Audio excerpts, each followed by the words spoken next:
ამ ადამიანის სიცოცხლე არის საფრთხეში და უგუნური ხელისუფლება თუ იმ გადაწყვეტილებამდე ვერ მივა, რომ შეიძლება ერთმა წამმა გადაწყვიტოს ამ ადამიანის ბედიც და მთელი საქართველოს ბედიც.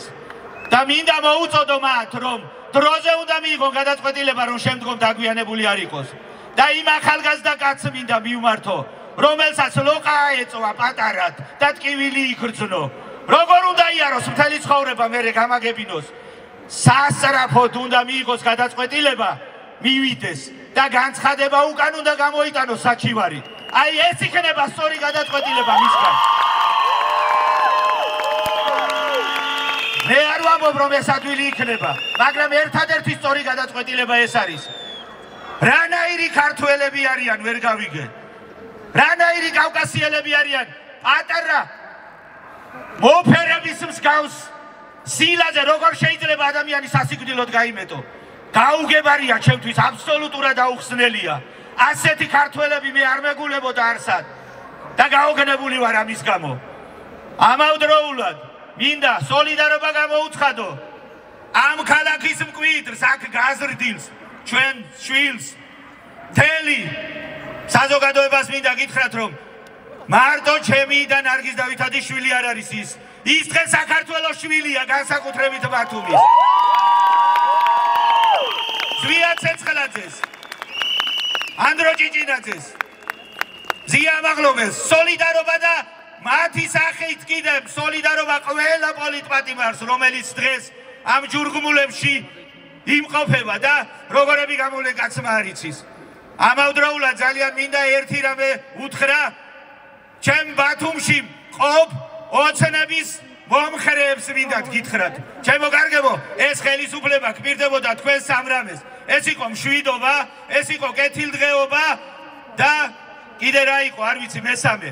ევროპა, ღირსებით ევროპისაკენ, მადლობა შეხსენებისთვის.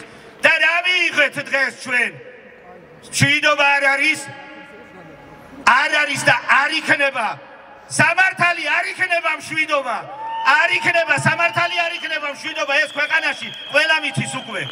ამავდროულად სად არის კეთილდღეობა? არანაირი კეთილდღეობა არ იქნება. დასავლეთმა მოგვიხურა კარები, არანაირი ინვესტიციები არ იქნება, არანაირი სიმდიდრე და დოვლათი არ იქნება ამ ქვეყანაში და ასე მოტყუებული იქნებით მიმდინარე პროცესში ყოველთვის. და სად არის ევროპა, გამაგებინეთ, ყველა კარი დახურეს და ყველა კარი მიიხურეს. ირანი, ჰამასი, ჰეზბოლა, ჩინეთი, სად ვართ? წარმოგიდგენიათ სად ვართ ჩვენ? ძალიან ცუდ გასაყარზე ვართ მეგობრებო, ყველა დაფიქრდით, ძალიან გთხოვთ. ოცნების მომხრეებით, მოწინააღმდეგეებით, ჩვენთვის ერთია დღეს ქვეყანა და ერთია საქართველო და ამას უნდა მივხედოთ ყველამ. მოგიწოდებთ სულ ყველას, ხმა იმაღლოთ, გარეთ გამოხვიდეთ. მე ბევრჯერ თქვი და კიდე გაგიმეორებ, ვიდრე ჩვენი შვილები ზიან ციხეში და თქვენი სითბოში, ოთახებში, სახლებში გყავთ. აუცილებლად გამოდით და გააპროტესტეთ, იმიტომ რომ ეს ასე არ დასრულდება. დიქტატურა ყველას შეჭამს.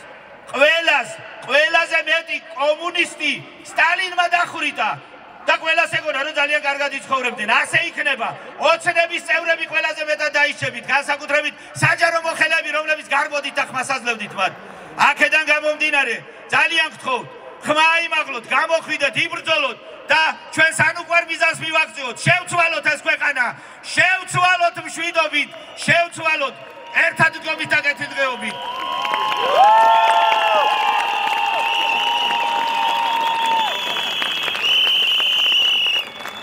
ძალიან გამიგრძელდა სოლიდარობა რეჟიმის ტყვეებს და კიდევ ერთხელ ერთად დგომით ევროპისაკენ გაუმარჯოს ერთიან დამოუკიდებელ ძლიერ საქართველოს.